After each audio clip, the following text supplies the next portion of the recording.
మనం మొన్న ఆపిన దగ్గర చూసుకునే ఒకసారి మళ్ళీ సింహావలోకనం చేసుకుంటే ఎన్లైటన్మెంట్ అంటే ఏంటి? మనం దాని గురించి మొత్తం మాట్లాడుకున్నాము. ఎన్లైటన్మెంట్ అంటే ఇట్స్ అబోవ్ థాట్, మన ఆలోచన స్థితి కంటే పైకి, ఉన్నత స్థితికి, పై స్థితికి వెళ్ళటం ఎన్లైటన్మెంట్. మళ్ళీ ఇప్పుడు మనం ఆలోచన స్థితి ఒక ఈ లెవెల్లో ఉందనుకోండి, దీనికంటే పైకి వెళ్ళటం ఎన్లైట్, దానికంటే కిందకి వెళ్ళటం, తాటి కంటే కిందకి వెళ్ళటం అనేది మనం ఒక మొక్క, ఒక చెట్టు, ఒక జంతువుతోనూ మనం పోల్చుకోవటం అవుతుంది. అంటే మనం ఒక స్థాయిలో ఉన్నాం ఆల్రెడీ, కింద నుంచి మన జంతువులతో మనం పోల్చుకోకుండా పై స్థాయి మనిషిగా పుట్టినందుకు మనం ఒక స్థాయిలో ఉన్నాం. ఆ జ్ఞానోదయం స్థాయి సార్. నుంచి, ఆలోచన నుంచి మనం పైకి వెళ్ళటం అనేది ఎన్లైటన్మెంట్. చెప్పండి అయ్య గారు. జ్ఞానోదయం సార్. జ్ఞానోదయం సార్. జ్ఞానోదయం, ఎన్లైటన్మెంట్ అంటే జ్ఞానోదయం. యా, జ్ఞానోదయం అనేది మనకి ఆలోచనల కంటే పైకి వెళ్ళాలి. అక్కడి నుంచి చూసుకుంటే గనక ఆ అటువంటి జ్ఞానోదయం కలిగిన స్థితిలో మనం ఎలా ఉంటాం? లేదు, అటువంటి స్థితిలో మనం ఇంకా ఆలోచనలు మనం వాడుతూ ఉంటాము. ఎందుకంటే ముందు చాప్టర్లో చూసినప్పుడు మనకు ఒక సామాన్య మానవుడిగా మనం అనుకుంది ఏంటి, నాకు జంతువుకి తేడా ఏంటంటే నాకు ఆలోచించే శక్తి ఉంది, మిగిలిన వాటికి లేదు. కాబట్టి నాకున్న ఆ ఒక్క అవకాశాన్ని నేను ఎందుకు వదులుకోవాలి, నేను ఆలోచించటం ఎందుకు మానేయాలి అని చెప్పి మనం ముందు చూసాం. దాంట్లో అందుకని చెప్పి మనం ఇక్కడ ఆ జ్ఞానోదయం పొందిన స్థితిలో మనకు ఆలోచనలు వస్తాయా, ఉంటాయా, ఉండవా అంటే మనకు అప్పుడు కూడా ఆలోచనలు ఉంటాయి. కాకపోతే జ్ఞానోదయం కాకముందు మన మామూలు స్థితిలో ఉన్నప్పుడు మన ఆలోచనలు వాటి ఇష్ట ప్రకారం నడుస్తూ ఉంటాయి. మనం వాటి కంట్రోల్లో మనం ఉన్నాం. జ్ఞానోదయం అయిన తర్వాత మన ఆలోచనలు మన నియంత్రణలోకి వచ్చి మనకి ఏ ఆలోచనలు కావాలో అవే ఆలోచనలు వస్తాయి. అంతేకాకుండా ఒక్కొక్క ఆలోచన మీద మనం అప్పుడు జ్ఞానోదయం కాకముందు పరిస్థితిలో 50,000-60,000 ఆలోచనలు రోజుకు వస్తే, జ్ఞానోదయం అయిన తర్వాత 5,000, 4,000 ఆలోచనలు వస్తుంటాయి. ఆ 4-5 వేల ఆలోచనలు కూడా వాటి మీద మనం పూర్తి నియంత్రణ, పూర్తిగా మనం దాన్ని కంట్రోల్లో పెట్టుకుంటాము. దాన్ని ఎఫెక్టివ్ వేలో ఇంతకు ముందు ఒక్కొక్క ఆలోచన మీద మనం కేంద్రీకరించిన దానికంటే ఇప్పుడు తక్కువ ఆలోచనలు ఉంటాయి కాబట్టి మన కేంద్రీకరణ శక్తి, ఏకాగ్రత కూడా మనకి ఎక్కువ ఉంటుంది అనమాట. దాని మీద ఎక్కువ ఫోకస్ చేస్తాం అనమాట. ఓ, ఈ ఆలోచన వచ్చింది, ఈ ఆలోచన ఏంటి, ఎలా చేయాలి, ఎందుకు అనేది దాని ఇంతకుముందు ఆలోచించడానికి అవకాశం ఉండేది కదా. అవి వచ్చేస్తుంటే వెళ్ళిపోతుంటాయి. మనం ఎక్కడో ఒకటి మనకు సంబంధించిందో, లేకపోతే మనకు బాగుంది అనుకుందో అది మన దగ్గర ఆగిపోతుంది, మళ్ళీ కాసేపు మళ్ళీ వెళ్ళిపోతుంది. సో అది ఇంకా గట్టిగా మనం కనుక వాడాలంటే ఈ ఇంటర్నల్గా మనకి ఆ అసంకల్పితంగా వచ్చే ఆలోచనలన్నీ ఆగిపోతాయి. వాటి నుంచి మనం ఫ్రీ అయిపోతాము. దాంట్లో మనకి ఇప్పుడు ఇంతకు ఆలోచనలు తగ్గిపోతే మనకి లోపల ఖాళీ ఉంటుంది బ్రెయిన్లో. ఆ మైండ్లో ఖాళీ ఉందే మనకి స్టిల్నెస్, నిశ్చలతకి చేరుకుంటాం అన్నమాట. అక్కడి నుంచి అప్పుడు మనం ఏదైతే మనం వాటిని వాడతామో, ఈ ఆలోచనలన్నిటినీను, ఈ సొల్యూషన్ వచ్చేది దాంట్లో నుంచి క్రియేటివ్గా ఉంటుంది. సో కాసేపు అటు, కాసేపు ఇటు, ఆ థాట్లు, ఆలోచనలు కాసేపు నిశ్చలంగా స్టిల్నెస్లో కాసేపు మనం ఊగుతూ ఉంటాం, అటు ఇటు తిరుగుతూ ఉంటాం. మైండ్ అండ్ నో మైండ్ అంటే ఆలోచన, నో ఆలోచన, ఈ రెండింటి మధ్యలో మనం కొట్టుకుంటూ ఉంటాం. అంతకుముందు ఆలోచనలను కొట్టుకునేవాళ్ళం. ఇప్పుడు ఆలోచనలు, నో ఆలోచన లేని స్థితి, ఈ రెండిట్లో కొట్టుకుంటూ ఉంటాం అనమాట. No mind is consciousness without thought. ఆలోచన లేదనేది అంటే నో మైండ్ అంటే మైండ్ లేదని కాదు, మన మైండ్ని మన కంట్రోల్లో పెట్టుకుని పూర్తి నిశ్చలతగా పెట్టుకోవడం అనేది, అది ఆలోచనలు లేనిటువంటి ఒక స్పృహ స్థితిలో ఉంటాం అనమాట, స్పృహలో ఉంటాం అనమాట. అదే ఆ టైంలో ఏమవుతుంది, మనం ఎప్పుడైతే నిశ్చలంగా ఉంటామో, మనం ఎప్పుడైతే కొంచెం ఫ్రీగా ఉంటామో, అప్పుడు మనం చేసే పని మీద, ఇప్పుడు మనకు 10 పనులు చేయాలనుకోండి, మనం తొందరగా చేసుకుంటాడు. అదే 3 పనులు, 4 పనులు చేయాలనుకోండి, ఒక్కొక్క పనిని చాలా జాగ్రత్తగా దాని మీద ఆలోచన పెట్టి, దాని మీద మన పూర్తి ఏకాగ్రతను పెట్టి దాన్ని జాగ్రత్తగా చేసుకుంటూ వస్తాం. అట్లాగే ఇక్కడ కూడా అనమాట. ఎప్పుడైతే మనకు తక్కువ ఆలోచనలు రావటం మొదలుపెట్టినాయో, తక్కువ ఆలోచన తీసుకొచ్చుకునే స్థితికి మనం వచ్చాము, అప్పుడు మనం ఒక్కొక్క ఆలోచన మీద పూర్తిగా ఫోకస్ పెట్టి దాని మీద చూస్తాం అనమాట. సో క్రియేటివ్గా అసలు ఇంకా ఇంతకంటే ఏమైనా ఆలోచించవచ్చా, లేకపోతే ఇది ఒకటే మార్గం ఉందా, ఇంకా ఎన్ని మార్గాలు ఉన్నాయి ఏంటి అని, ఎందుకంటే మనకు ఆలోచించిన టైం దొరికింది, అక్కడ ప్లేస్ ఉంది. అది అది కొంచెం క్రియేటివ్‌గా ఆలోచిస్తాం. లేకపోతే ఇంకా ఏదైనా ఇంకెవరి అనుభవాలు మనకు చెప్పినయి ఏమైనా ఉన్నాయంటే కొత్త కొత్తగా ఆలోచించడం మొదలుపెడతాం. ఇక అది దాన్ని నిజమైన శక్తి ఎట్లా ఆలోచన యొక్క మన మైండ్ యొక్క నిజమైన శక్తి అప్పుడు బయటకొస్తదనమాట. అది మన ఆలోచన ఎప్పుడైతే ఈ అనంతమైన విశ్వంతో ఎప్పుడైతే మనం లింక్ అవ్వకుండా, కనెక్ట్ అవ్వకుండా ఉంటామో, ఆ స్పృహతో కనెక్ట్ అవ్వకుండా ఉంటామో, అప్పుడు మన మైండు మనకి అది బ్యారన్ మన బీడు భూమిలాగానో, లేకపోతే తెలివితేటలు లేకుండా అసంగానో, లేదా నాశనమయ్యే స్థితిలోనో ఉంటాం. ఒక విధంగా చెప్పాలంటే మన మైండ్ అనేది ఒక మెషిన్. మన మైండ్ అనేది ఒక మెషిన్. అది పనిచేస్తూనే ఉంటది ఎప్పుడు.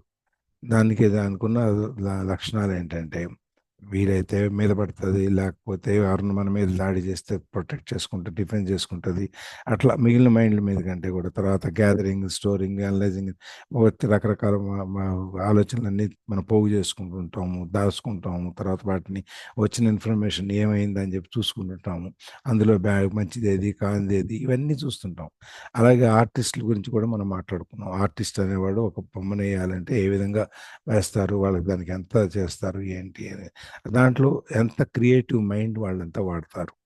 ఇవన్నీ కూడా మనం చూసాము. సైంటిస్టుల గురించి, తర్వాత వాళ్ళు ఎక్కువ సైంటిస్టులు వాళ్ళు సాధించిందంతా ఎప్పుడు అంటే, ఎప్పుడు మనస్సు నిశ్చలంగా ఉంటదో, మన మైండ్ నిశ్చలంగా ఉంటదో, కదలకుండా ఉంటదో, ఆ స్థితిలోనే క్వైట్‌గా ఉన్నప్పుడు, అంటే నిశ్శబ్దంగా ఉన్నప్పుడే వాళ్ళ యొక్క బ్రేక్ త్రూ అనేది వాళ్ళు చేసే పరిశోధనలో వాళ్ళకి అక్కడ ఒక సొల్యూషన్ దొరుకుతుందనమాట. ఈవెన్ ఐన్‌స్టీన్ గురించి కూడా చెప్పేటప్పుడు గూడా, ఐన్‌స్టీన్ గూడా ఎక్కువ బహుశా ఈ మైండ్‌ని వాడకపోయి ఉండకపోవచ్చు. మ్యాథమెటిక్స్ కూడా వాడకపోయి ఉండొచ్చు. వాళ్ళ వర్కింగ్ మెథడ్స్ అవన్నీ వాళ్ళు పెద్దగా ఏం చేసుకోవచ్చు. అది థింకింగ్ అనేది మనకి ఒక సబార్డినేట్‌గా పనిచేస్తదనమాట. బ్రీఫ్‌గా చెప్పాలంటే. అంటే క్రియేటివిటీ అనేది డెసిసివ్ పార్ట్. సబార్డినేట్స్ ఏముంటదంటే మన కింద పనిచేసేవాళ్ళు మనకి ఎట్లుంటారు, మనం ఏది చెప్తే అది చేస్తారు. మనం ఏం చేస్తాము? మనం ఆలోచిస్తాం. మనం ఒక బాస్‌గా ఇంట్లో మీరు పనమ్మాయి చేసేదానికి, మీరు చెప్పేదానికి మీరేం ఆలోచిస్తారు? ఒక ఇంటి పెద్దగా మనం ఇది చేయాలి, ఇది ఉండాలి, ఇట్లుండాలి, అట్లుండాలి మనకు ఆలోచనలుంటాయి. పనమ్మాయికి ఏముంటది? వచ్చామా, గిన్నెలు కడిగేసామా, తుడిచేసామా, ఎళ్ళిపోయామా. అట్లా. అది సబార్డినేట్ నేచర్. అందుకని ఇక్కడ సింపుల్ రీజన్ ఏంటంటే, చాలామంది సైంటిస్టులు క్రియేటివ్‌గా లేకపోయినా కానీ, వాళ్ళు క్రియేటివ్‌గా లేరు. అంతే కాకుండా వాళ్ళకి ఆలోచనలు ఆపటం ఎలా అనేది కూడా వాళ్ళకి తెలీదు. వాళ్ళు ఫోకస్డ్‌గా ఉన్నారే గానీ, ఆలోచనలు వస్తూనే ఉంటాయి వాళ్ళకి కూడా. అందులో పనికొచ్చే ఆలోచనలు, పనికిరాని ఆలోచనలు బుక్ మీద రాసుకోవటం, రాసి తీసేయటం, మళ్ళీ కొట్టేయటం ఇవన్నీ కూడా వాళ్ళకుంటాయి. కానీ క్రియేటివ్‌గా వాళ్ళు ఆలోచించుంటే ఉండుండరు అని చెప్పాను. ఎందుకంటే, వాళ్ళు ఎట్లా ఆలోచించకుండా ఆలోచనలు ఎట్లా ఆపారో వాళ్ళకి తెలీదు అని చెప్పాను. అది మైండ్ నుంచి గాకుండా ఆలోచన నుంచి జరుగుతుందనమాట. The miracle of life miracle is that life on earth or every body was created and is being sustained. మనకి ఈ జీవితం మళ్ళా ఈ భూమి మీద మన లైఫ్ అనేది మన బాడీ అనేది సృష్టించబడింది. అది ఉంటుంది. అది ఎప్పటిదాకా ఆఖరి దాకా మన టైం అయిపోయిన దాకా ఉంటుంది. So, there is clearly intelligence at work that is far greater than the mind. ఎప్పుడైతే మనకి ఈ సృష్టి అనేది జరిగిందో అక్కడ తెలివితేటలు అనేది ఉన్నాయి. ఏదో మెకానికల్‌గా దాన్ని రాలేదు. అది ఆ సృష్టించటం అనేది అది ఒక ఇంటెలిజెన్స్, ఆ తెలివితేటలు అనేది గొప్ప మైండ్ కంటే కూడా గొప్పదనమాట. మన శరీరంలో ఎన్నో కణాలు ఉంటాయి గదా! ఒక చిన్న కణం లెక్కేసుకుంటే అది చేసే పని మెజరింగ్ ఎంత ఉంటదంటే, ఒక అంగుళంలో 1000 వంతు ఉన్న కణము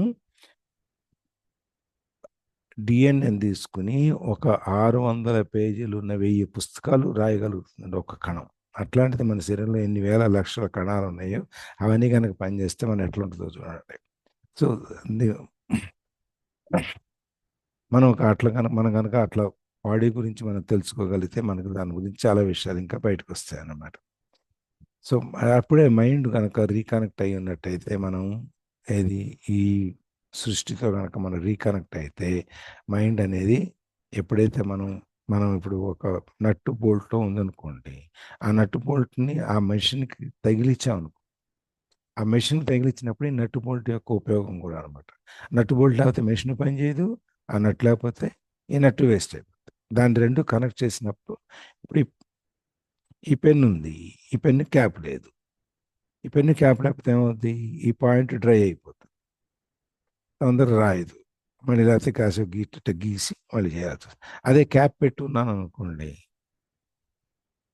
మనకు ఆ ప్రశ్న రాదు. అందుకని ఎప్పుడైతే మనము ఈ పెన్ను క్యాప్ కనెక్ట్ అయితే ఎట్లా పనిచేస్తాయో, మన మైండ్ కూడా అట్లా కనుక ఈ సృష్టితో మన ప్రకృతితో కనెక్ట్ అవుతుందో, అప్పుడు అది ఒక గొప్ప ఆయుధం కింద వస్తుందన్నమాట.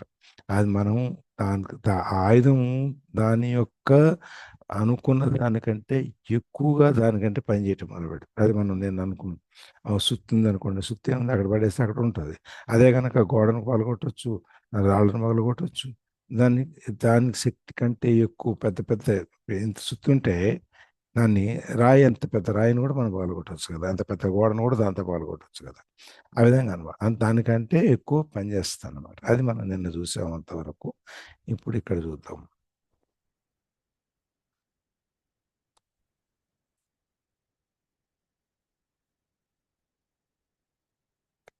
నువ్వు ఎవరు చదువుతున్నారు? నేను చదువుతాను సార్. చదవండి. Emotion, the body's reaction to your mind. What about emotions? I get caught up in my emotions more than I do in my mind. ఒక నిమిషం. ఎమోషన్ అంటే భావోద్వేగాలు. భావోద్వేగాలు ఎట్లా ఉంటాయంటే, భావోద్వేగం అంటే ఏంటి? Bodies reaction to your mind. మన మైండ్లో వచ్చిన ఆలోచనలకి మన శరీరము స్పందించటం. మన మైండ్లో ఒక ఆలోచన వచ్చింది అనుకోండి, చిన్న ఏదో చిలిపి ఆలోచన వచ్చింది అనుకోండి, మనం వెంటనే ముఖంలో నవ్వు వచ్చేస్తుంది. అవునా? అవును. అంతే కదా. మనకి ఏదైనా ఒక ఆలోచన, లేదు పుస్తకం తీయాలని ఆలోచన వచ్చింది, వెంటనే మన చేయి వెళ్ళిపోయి పుస్తకం తీసేస్తుంది.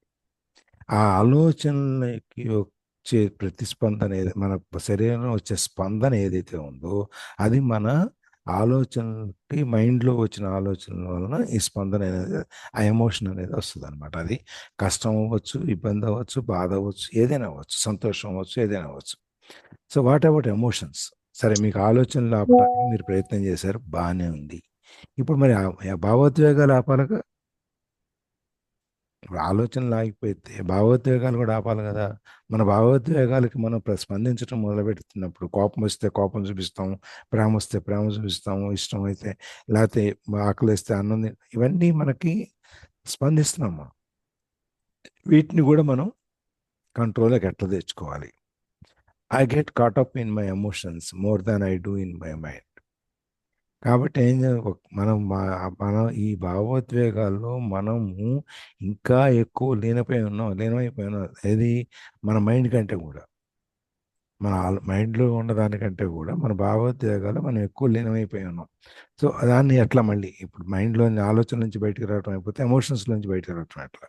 చదవండి. Mind, in the way to use the word, is not just thought.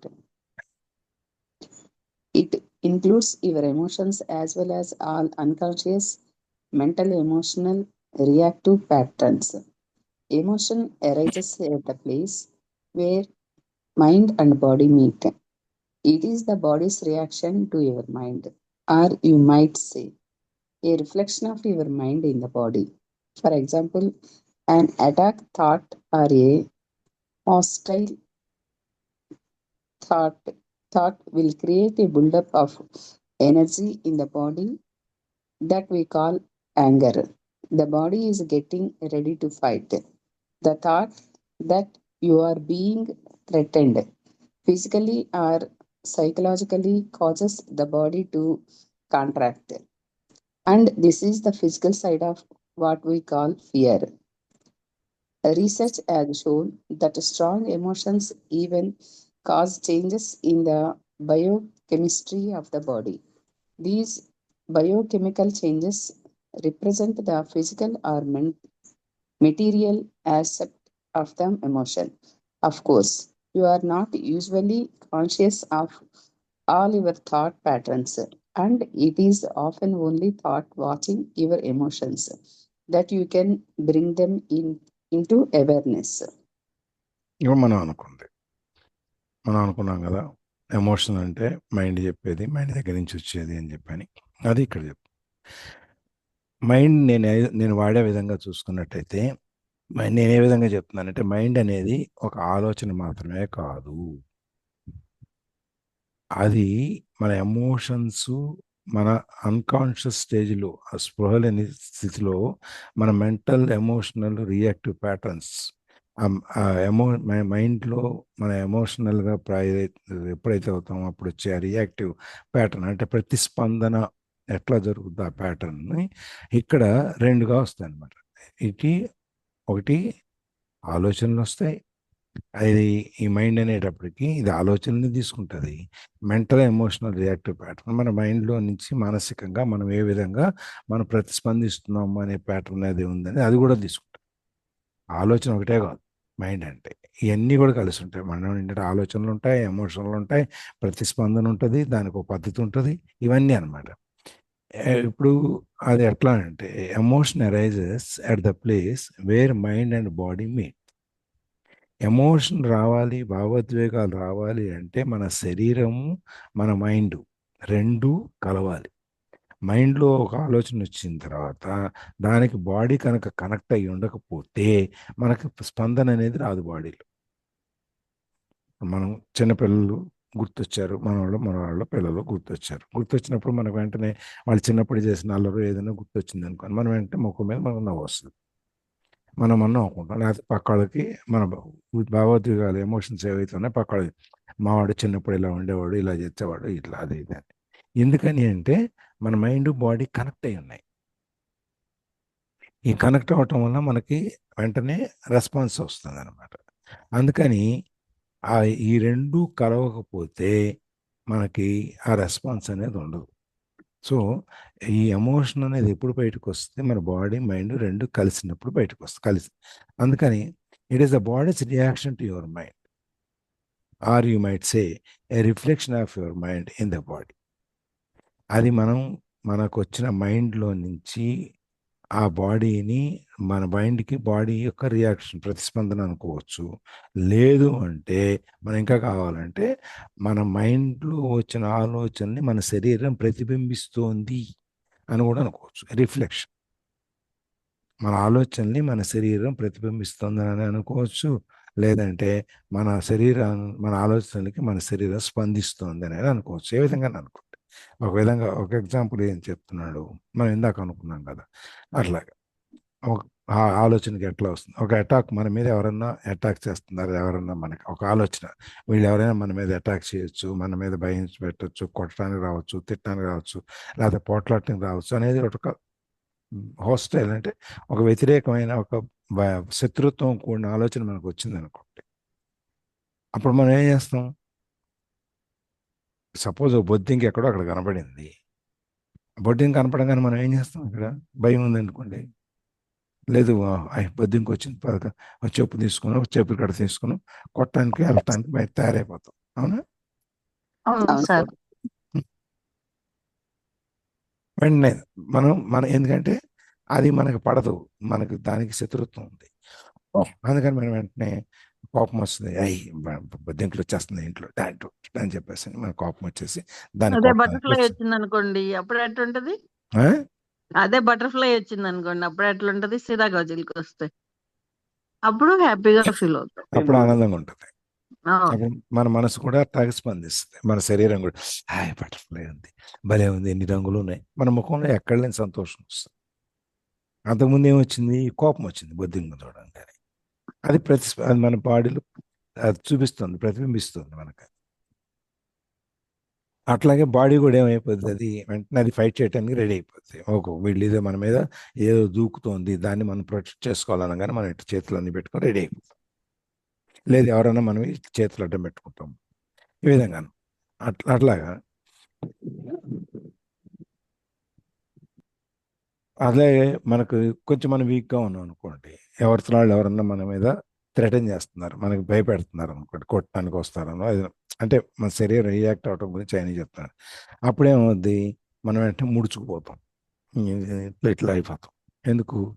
భయం ఉంది. అది ఇందాకేమో కోపంలోనేమో శరీరం ఫైటింగ్ రెడీ అయిపోయింది, భయం వచ్చినప్పుడు మన శరీరం ముడుచుకుపోయి వెనక్కి వెళ్ళిపోతుంది. ఇవన్నీ ప్రతిస్పందనలు. అదే సంతోషం వచ్చినప్పుడు మనం ఇట్లా అంతా అయిపోతాం. విచారం ఉన్నప్పుడు ఏంటో పాపం ఇట్లా అయిపోయిందంట అని చెప్పి ఇట్లా అయిపోతాం.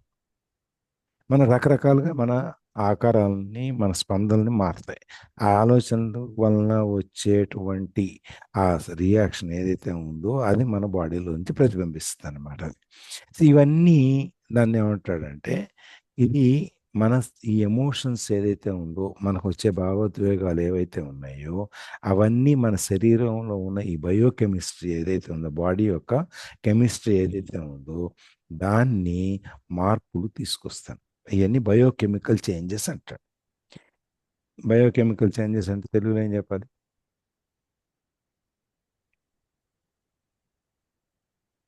ఏంటి సార్? బయోకెమికల్ చేంజెస్ అంటే తెలుగులో బయోకెమికల్ ఏం చెప్పాలి? మన లోపల జరిగే రసాయనిక చర్యలు అని చెప్పొచ్చు. భౌతిక రసాయనిక చర్య, అంతేనా? అంతే సార్. ఈ బయోకెమికల్ చేంజెస్, ఈ భౌతిక రసాయనికమైనటువంటి మార్పులు మన శరీరంలో నుంచి ఫిజికల్గా కానీ మెటీరియల్గా కానీ మనకి మన శరీరంలో ఉన్న బయోకెమిస్ట్రీని మార్చేస్తాయి. భౌతికంగా మనకు జరిగే, మన శరీరంలో జరిగే ఆ రసాయనిక చర్యని మార్చేస్తాయి అన్నమాట ఈ చేంజెస్ అన్ని. దానివల్ల ఏమవుద్ది, మన ఫిజికల్గా కానీ మెటీరియల్, మన ఎమోషన్స్లో మన వచ్చే ఆస్పెక్ట్స్ కానీ ఇవన్నీ కూడా మార్పులు వస్తాయి. ఇవన్నీ ఆ రసాయనిక చర్య వలన శరీరంలో కొన్ని మార్పులు జరుగుతాయి.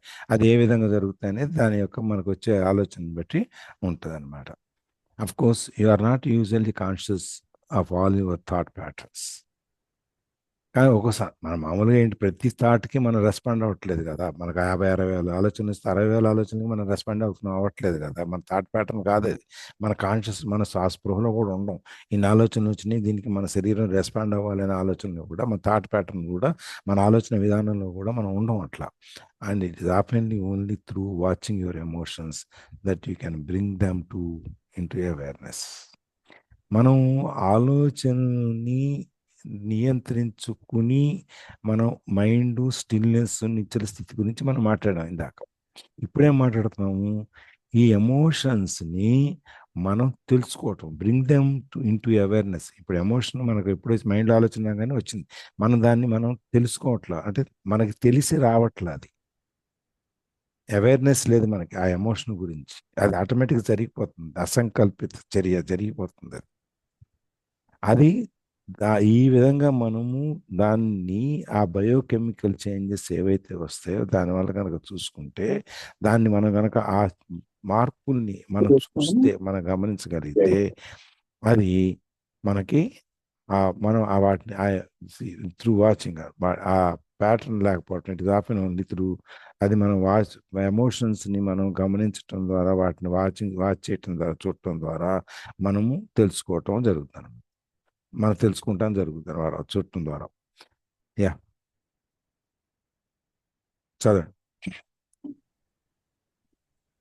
The more you are identified with your thinking, your likes and dislikes, judgments and interpretations,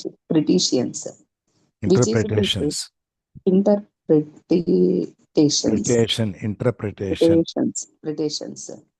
Which is to say, the less present you are as the watching consciousness, the stronger the emotional energy charge will be, whether you are aware of it or not.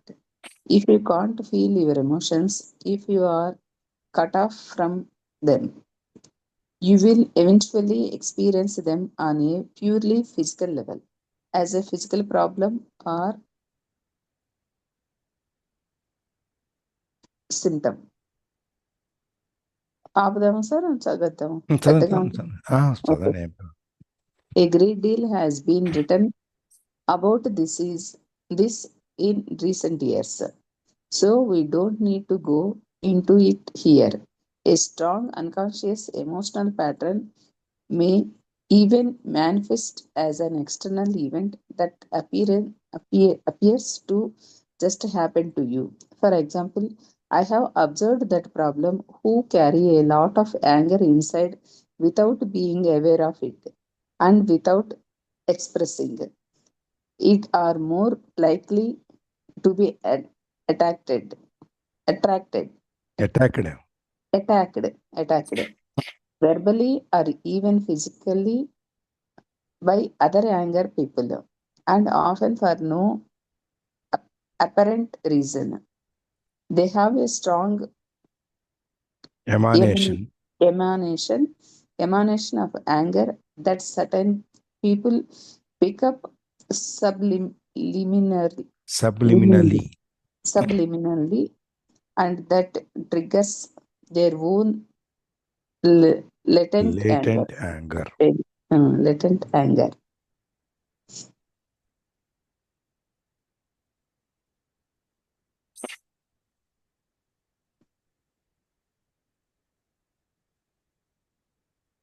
The more you are identified with your thinking, your likes and dislikes, judgments and interpretations, which is to say, the less present you are as a watching consciousness, the stronger the emotional energy charge will be, whether you are aware of it or not. ఎప్పుడైతే మనం మన ఆలోచనలతో మనం గుర్తించబడతాము with your thinking, identified, మన likes, ఇష్టాలు, అయిష్టాలు, ఇది కరెక్టా కాదా అనే జడ్జిమెంట్లు, లేకపోతే ఇంటర్ప్రిటేషన్స్, మన దీన్ని ఈ విధంగా మనం ఇది కరెక్టా, ఇది ఇలా చేస్తే అలా అవుతుంది, మనం దాన్ని ఒక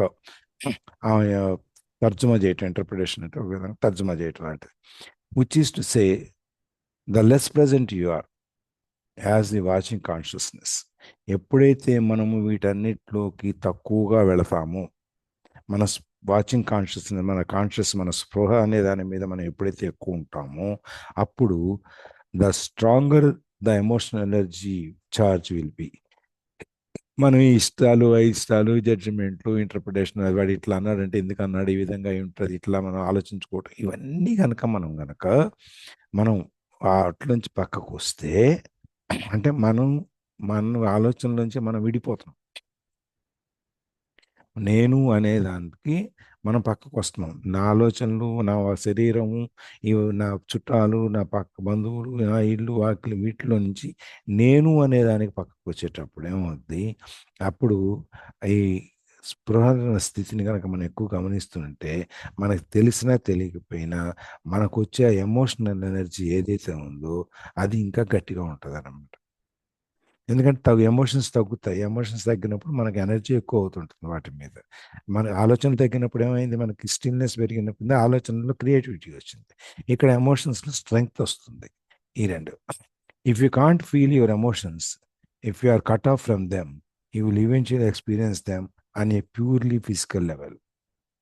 ఎప్పుడైతే మనం ఈ ఎమోషన్స్ని ఫీల్ అవ్వకుండా మనం పక్కకు వచ్చేసాము అండ్ వాటి నుంచి దూరం అయిపోయాము, మనం వాటిని ఈవెన్చువల్గా ఎట్లా ఎక్స్పీరియన్స్ చేస్తాం, ఎట్లా అనిపిస్తాం, ప్యూర్లీ ఫిజికల్ లెవెల్లోనే ఉంటాయి. మైండ్ దాకా వెళ్ళవు, కాన్షియస్ లెవెల్లోకి వెళ్ళవు. మనం ఆ పై లెవెల్లోకి ఎప్పుడైతే మనం వెళ్తున్నాము అక్కడ దాకా వెళ్ళవు ఇవన్నీ, ప్యూర్లీ అని ఫిజికల్ లెవెల్. ఓకే, ఇది శారీరకమైనటువంటి దాని ప్యాటర్నే కానీ మనసు, శరీరము కలిసి చూపించాల్సిన స్థితిలోకి రాదు అది. అట్లాగే ఇది ఫిజికల్ లెవెల్లో ఉండొచ్చు, లేకపోతే ఫిజికల్ ప్రాబ్లం అవ్వచ్చు, లేదా అది ఒక లక్షణం కూడా అవ్వచ్చు, ఏదైనా కానీ మనం దాంట్లో ఉంటాం అన్నమాట. A great deal has been written about this in recent years, so we don't go into the here. ఈ ప్రత్యేకంగా మైండ్లు బయటికి రావటం, వీటన్నిటిని ఫిజికల్ ప్రాబ్లము, ఫిజికల్ ఐడియాను, ఇవన్నీ సిమ్టమ్స్, ఇవన్నిటినీ గురించి చాలామంది చాలా రాశారు. మనం దాంట్లోకి వెళ్ళక్కర్లేదు అని చెప్పారు. A strong unconscious emotional pattern may even manifest as an external event that appears to just happen to you. A strong conscious emotional pattern. మనం సంకల్పం అంటాం కదా, ఆ సంకల్పం మనం ఎంత గట్టిగా దాని గురించి అనుకుంటామో, మనసులో ఒక విషయం గురించి మనం ఎప్పుడైతే గట్టిగా తలుస్తామో, గట్టిగా ఫీల్ అవుతామో, ఒక్కోసారి మనం అనుకుంటాం చూసారా, మనం ఏదైనా విషయం గురించి గట్టిగా అనుకుంటే అది మన కళ్ళ ముందే వస్తుంది. అవును సార్. ఎవరి గురించి అని అనుకున్నాం అనుకోండి, వాళ్ళు మనకి అనుకోకుండా వాళ్ళు ఫోన్ చేయటం, వాళ్ళు రావటం, వాళ్ళతో మాట్లాడటం జరుగుతుంది. ఇది అది ఎమోషనల్ ప్యాటర్న్ అనమాట. అది మనకి మన కళ్ళ ముందే మేనిఫెస్ట్ ప్రత్యక్షం అవ్వచ్చు. ఎందుకంటే మనం దాని గురించి ఆలోచిస్తున్నాం. గట్టిగా ఆలోచిస్తే మన జరుగుతుంది. మన అదే కదా subconscious mind, power of subconscious mind. వీటన్నిటి గురించి మనం తెలుసుకున్నప్పుడు మనం దేని గురించి అయితే ఈవెన్ మ్యాజిక్ బుక్లో కూడా మనం దేని గురించి అయితే మన సంకల్పం చేసుకొని గట్టిగా ఆలోచించి దాన్ని చేసుకుంటామో అదే మన కళ్ళ ముందు ప్రత్యక్షం అవుద్ది అనేది మనం చూసాం. అందుకని అది మనకి even manifest as an external event, అది మన కళ్ళ ముందు ప్రత్యక్షం అవ్వచ్చు అనమాట. ఫర్ ఎగ్జాంపుల్, చాలామంది అని అబ్జర్వ్ చేసింది ఏంటంటే, people who carry a lot of anger inside, లోపల చాలా కోపం ఉంటుంది, అది వాళ్ళకి తెలియదు ఉన్న సంగతి కూడా, దాన్ని ఎలా బయట పెట్టుకోవాలో కూడా తెలియదు. అట్లాంటి వాళ్ళు అంటే సబ్మిసివ్గా ఉంటారు, రిసీవింగ్ అండ్ కొంచెం మెత్తగా ఉంటారు, లోపల లోపల చాలా కోపం ఉంటుంది కానీ బయటికి పెట్టే అవకాశం వాళ్ళకి లేదు కాబట్టి వాళ్ళు కొంచెం అట్లాంటి వాళ్ళే ఎక్కువ అటాక్ ప్రోన్ అవుతారు అనమాట. వాళ్ళ మీదే ఎక్కువ అటాక్స్ జరుగుతాయి. అందుకే అవి మెత్తగా ఉంటే మొత్తబుద్ధి అవుద్ది అంటాం కదా. ఉమ్? అవును సార్. అవును సార్. మెత్తగా ఉంటే మొత్తబుద్ధి అవుద్ది. అందుకని ఏం అవును. చేస్తాం, ఎవడు మెత్తగా ఉన్నాడని చూసి ఆడనే వెళ్ళిపోతారు. వెర్బల్లీ ఆర్ ఈవెన్ ఫిజికల్లీ, అంటే ఫిజికల్గా ఎప్పుడంటే వేరే విధంగా అనుకున్నాం, బట్ మనకి అట్లీస్ట్ వెర్బల్లీ వాడు ఎవడో వస్తాడు, మనం మెత్తగా ఉంటే ఏదో మన మీద ఎక్కేసి తిట్టేసి వెళ్ళిపోతుంటాడు. దానికి ఒక వాడికి ఏదో కోపం వచ్చింది, వాడి కోపం వస్తే వాడి కోపం ఎక్కడొక్కడ చూపించుకోవాలి. ఎక్కడ చూపించుకుంటాడు, బయటకు గట్టిగా ఉండడం మీద చూపించలేడు, వాడు ఎదురు కొడతాడు. అందుకని మెత్తగా ఉన్న వాళ్ళని ఎవరో చూసి ఏంటమ్మా ఇక్కడ పెట్టావు ఇది అడ్డంగా, తెలియదు ఏమాత్రం కనపడలేదు అనేది ఏదో చెప్పేసి ఆ కోపం వాళ్ళ మీద చూపించేసేసి వెళ్ళిపో, దానికి కారణం ఉండదు. So they have a strong emanation of anger that certain people pick up subliminally, and that triggers their own latent anger. వాళ్ళు ఏంటంటే ఆ ఎమానేషన్ ఆఫ్ యాంగర్, ఆ కోపం యొక్క లక్షణాన్ని వాళ్ళు ఆటోమేటిక్గా తీసుకుంటే వాళ్ళకి తెలియదు, సబ్ కాన్షియస్ మైండ్లో నుంచి తీసుకుని అది వాళ్ళ యొక్క కోపం మీద చూపిస్తారు, బయటకు చూపిస్తారు అనమాట. That triggers their own latent anchor. ఇది ఎప్పుడైతే ఆ లోపల వాళ్ళకి తెలియతనం వాళ్ళలో ఉన్న కోపాన్ని రగిలిస్తారు, రగిలిచ్చి బయటికి తీసుకొస్తారు. వాళ్ళకి తెలియదు మన కోపం వచ్చింది, మనం అవతలని చెప్పి తిట్టేవాడికి కూడా వీక్గా ఉండడం పడతాడు, గట్టిగా ఉండడం తిట్టేసి వెళ్ళిపోతాడు. లేకపోతే ఇంకా గట్టిగా వాడికంటే గట్టిగా ఉన్నాడు, ఆవడరా నువ్వు అని చెప్పి చొక్కబడు. వీటన్నిటికీ చాలా వరకు మనకి ఆ మైండ్ కింద లోపల ఎక్కడో అడుగున ఉన్నటువంటి భావజాలాన్ని బయటికి తీసుకొస్తారు. Okay. Yes, Yeah. sir. If you have difficulty feeling your emotions, start by focusing attention on the inner energy field of your body. Feel the body from within. This will also put you in touch with your emotions. You will explore this in more detail later. If you have difficulty feeling your emotions, చాలా మందికి emotions ఉంటాయి, వాళ్ళు చూపించుకోలేరు. చూపించినట్లు తెలియదు వాళ్ళకి. ప్రేమ ఉంది, అభిమానం ఉంది, వాళ్ళంటే మనకి కన్సర్న్ ఉంది, వాళ్ళంటే మనకి అయ్యో మన వాళ్ళు మన జాగ్రత్త అని ఇవన్నీ ఉన్నాయి వాళ్ళ గురించి, మనకు అన్ని లోపల మన భావజాలం అంతా బాగానే ఉంది, కానీ బయటికి చూపించడం తెలియదు. భుజం మీద చేసి దగ్గర తీసుకోవడం తెలియదు. ప్రేమ ఉంటుంది, లోపల ఉంటుంది, ఎక్కడో లోపల లోపల అడుగునే ఉంటుంది. వాళ్ళంటే ప్రేమ లేదని కాదు, వాళ్ళు రాకూడదని కాదు, ఉండకూడదని కాదు, అన్నీ ఉంటాయి, కానీ చూపించడం తెలియదు. నాకు ఎస్పెషల్లీ మా ఫాదర్తో మాకు చాలా ఎక్స్పీరియన్స్ అది. ఆయనకి పిల్లలు ఎప్పుడు కళ్ళు ఎదురుగుండా ఉండాలంటారు, కానీ అందరూ ఇంట్లో ఉంటే ఆయన పెద్ద పట్టించుకోరు, ఆయన పాటికి ఆయన తిరుగుతూ ఉంటారు,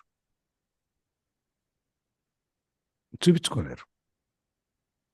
వాళ్ళిద్దరు మా అమ్మ ఆయన మాట్లాడుకున్నప్పుడు వాళ్ళిద్దరు మాట్లాడుకుంటారు, పిల్లలు వచ్చారు ఇది చేయాలి, అది చేయాలి, ఇది చూడు, అది చూడు అని మా అమ్మ చెప్తుంటారు. కానీ మాతో చెప్పరు. కలిసి సినిమాకి వెళ్దామని కూడా అనరు. ఫ్యామిలీ అంతా కలిసి అందరం సినిమాకి వెళ్ళాలని కూడా అనరు. ఆయనకి చూపించుకోవడం చేత కాదు. కొంతమంది కోపంగా చూపించుకుంటారు. మనం వాళ్ళ మీద ఉన్న ప్రేమని ప్రేమగా కాకుండా కోపంతో చూపిస్తారు. బుద్ధి లేదా పడిపోతావు అని చెప్తుంటే ఊరికి అలా చేస్తుంటావు అంటే అది కోపంతో తిట్టడం కాదు, లోపల ప్రేమతో తిట్టడం. అవునా? అవును సార్. ఉమ్? ఆ, అదే మాకు లోపల చాలా ఉంది, చూపించుకోవడం చేత కాదు అని అంటే చూపిస్తానే కదా సార్ అవతల వాళ్ళకి తెలిసేది. లేకపోతే తెలియదు కదా. తెలియదు కదా. మీరు వాళ్ళంటే అది చాలా మళ్ళీ ప్రేమ ఉంది. వేరే వాళ్ళ దగ్గర చెప్తారనమాట. ఇప్పుడు మీ గురించి మీ ఫాదర్ వాళ్ళ ఫ్రెండ్స్ దగ్గర గొప్పగా మా కోటేశ్వరరావు చెప్పుకుంటారు. ఇట్లా ఎట్లా అని బాగా చెప్పుకుంటారు. బాగా కాదు, మామూలుగా కాదు, అసలు ఆయన ఎట్ట అదే చెప్పాలని ఎట్ట చెప్పేవాడు. ఒక లెవెల్లో చెప్తారనమాట. అవును. ఇంట్లో మాత్రం ఉండదు. ఇంట్లో ఉండదు. అదే. వాడు ఎవడో ఒకసారి వెళ్ళి మేము మాకు తిరువురులో girls high school, boys high school రెండు వీటిగా ఉంటాయి. సో మేమంతా సాయంత్రం పూట ఇక్కడ గర్ల్స్ హై స్కూల్ దగ్గర చేరాం. ఎవరో ఒక ఆయన చూసి ఏంటి అవి చేస్తున్నావు ఇక్కడ, మీ నాన్నతో చెప్తాను పో అన్నాడు. చెప్పుకోపో అన్నాడు. అక్కడ పోయి మా నాన్నగారితో చెప్పాడు, మీ వాడు గర్ల్స్ హై స్కూల్ దగ్గర తిరుగుతున్నాడు అండి అని. అంటే మా ఫాదర్ ఈ వయసులో వాళ్ళు కాబట్టి మనం తిరుగుతూ ఉంటాయని చెప్పి అది మళ్ళీ అక్కడ ఆ సీరియస్నెస్ అవి కూడా చూపించారు సార్. ఇంకా అసలు అవును. లోపల ఏదో ఆడొచ్చి కొంచెం భయం ఉన్నా కూడా అది పైకి చూపించరు. చూపించరు. అది వచ్చి వాడు మళ్ళీ నాతో చెప్పాడు, ఆయన వచ్చి మీ నాన్న ఇట్ట అన్నాడయ్యా అని. అంతే ఉంటుందిలే పో అన్నాడు. అంటే అది మీ మీద నమ్మకం అన్నమాట. మా అదే వాడు ఏం చేయడు అనే నమ్మకం. అది వాళ్ళకి మనకు తెలుసు, మనం కానీ చూపించుకోవడం కాదు. చూపించరు, చెప్పరు. అది నేను నాగ్పూర్లో జాయిన్ అయింది. ఫస్ట్లో ఎంకామ్లో జాయిన్ అయ్యాను. జాయిన్ అయిన తర్వాత 3 months అయిపోయింది. ఇంటికి వస్తున్నాను అనమాట. వచ్చిన తర్వాత మా నాన్నగారు వాళ్ళ సీనియర్ లాయరు నాసిరారు అని ఉన్నాడు. ఆయన నన్ను అడిగాడు, కోటేశ్వరరావు ఇట్లా మన వాళ్ళని ఒకరిని చేర్పించాలి ఎంకామ్లో నాగ్పూర్లో చేర్పిస్తావా అన్నాడు. అప్పటికి ఫస్ట్ టర్మ్ అయిపోయింది, అడ్మిషన్స్ అన్నీ క్లోజ్ అయిపోయినాయి, ఇంక చేర్చడానికి కూడా లేదు. పంపించడం దానికే ఉంది, వైస్ ప్రిన్సిపాల్ మనకు బాగా క్లోజ్, చెప్తే వింటాడులేండి, చేర్పిద్దాలేండి అన్నాను నేను పెద్ద లెవెల్లో అక్కడ. అంటే అప్పుడు మీ నాన్నగారు అన్నారయ్యా, మావాడు పైదాకి వెళ్ళిపోయి ఉంటాడు, ఈ పాటికి ఏవైనా చేయగలట అక్కడ అని చెప్పని, నువ్వు కరెక్ట్గా వైస్ ప్రిన్సిపల్ లెవెల్కి వెళ్ళిపోయావు అప్పుడే ఈ నెల రోజుల్లో అని చెప్పి. అంటే వాళ్ళకి ప్రేమ ఉంటుంది, మనం అంటే అవును. మన ఎదురుకుండా చూపించుకోలేరు. మీరు అన్నట్టు మన వెనకాల మన గురించి గొప్పగా చెప్పుకుంటుంటారు. అదే అదే. ఇట్లాంటి రకరకాలన్నమాట. అది ఎప్పుడైతే మనం మనకు ఉన్న ఎమోషన్స్ని చూపించుకోవటంలో కష్టపడుతుంటామో, ఇబ్బంది పడుతుంటాము, అది అప్పుడు ఏం చేయమంటాడు, start by focusing attention on the inner energy field of your body. నీ లోపల ఉన్న ఇన్నర్ ఎనర్జీ, లోపల ఉన్న స్ట్రెంగ్త్ ఏదైతే ఉందో, ఎనర్జీ ఏదైతే ఉందో దాని మీద ఫోకస్ చేయి. నీ అటెన్షన్ అంతా తీసుకెళ్ళి, ఏకాగ్రత అంతా తీసుకెళ్ళి లోపల ఉన్న ఎనర్జీ మీద పెట్టు. ఆ శక్తి మీద పెట్టినప్పుడు అప్పుడు నీకు అది బయటకు వస్తాయి ఆ బాడీలోంచి. Feel the body from within. నీ లోపల నుంచి, నీ ఎమోషన్స్ లోపల నుంచి నువ్వు ఫీల్ అవ్వు. ముందు నీకు ఎమోషన్ ఉంది, కానీ నువ్వు చూపించుకోవాలంటే నువ్వు ఫీల్ అవ్వాలి కదా. అది ఎక్కడి నుంచి ఫీల్ అవ్వాలి, నువ్వు లోపల నుంచి ఫీల్ అవ్వాలి. నువ్వు లోపలికి చూసుకో. అందుకని నీవు శరీరంలో నుంచి ముందు నువ్వు ఫీల్ అవటం మొదలుపెట్టు. This will also put you in touch with your emotions. ఎప్పుడైతే నువ్వు లోపలికి వెళ్ళి నీ శరీరంలో నుంచి నువ్వు ఆ మార్పును తీసుకొస్తున్నావు, అది మన ఎమోషన్స్కి it will get in touch ఆటోమేటిక్గా. సో అది ఎట్లా అనేది మనం ఇంకా ముందు ముందు చూద్దాం. ఈ ఇప్పుడు మనం మనసా వాచా కర్మలు అంటాం చూసారా, మన మనసు, మన వాక్కు, మన బాడీ, ఈ 3 కలవాలి. 3 కలిస్తేనే అది మనకి కరెక్ట్గా తీసుకెళ్ళి కూర్చోబెడుతుంది. లేకపోతే మన మైండ్ మన ఒకటి ఆలోచిస్తుంటుంది, మన పైన ఒకటి చేతిలో పని చేస్తుంటాయి, మనం మాట్లాడేది వేరే విధంగా ఉంటుంది. మనం చేసే పని మీద మన కాన్సన్ట్రేషన్ ఉండదు. ఎప్పుడైతే మనం వేరేది ఏదైనా మాట్లాడుతుంటాం, మన ఆలోచనలు కూడా నిలకడగా ఉండవు. అందుకని అది ఇవన్నీ కలుపుకోవటం అనమాట. ఇవన్నీ ఇప్పుడు బాడీని, మైండ్ని కలిపాడు తీసుకొచ్చి ఎమోషన్స్ ద్వారా, థాట్స్ ద్వారా. ఇక్కడి నుంచి ఏమవుతుంది చూద్దాం. ముందుకెళ్దాం. ఒక్క నిమిషం ఇక్కడ రికార్డింగ్ ఆపేసి మళ్ళీ మొదలు పెడదాం.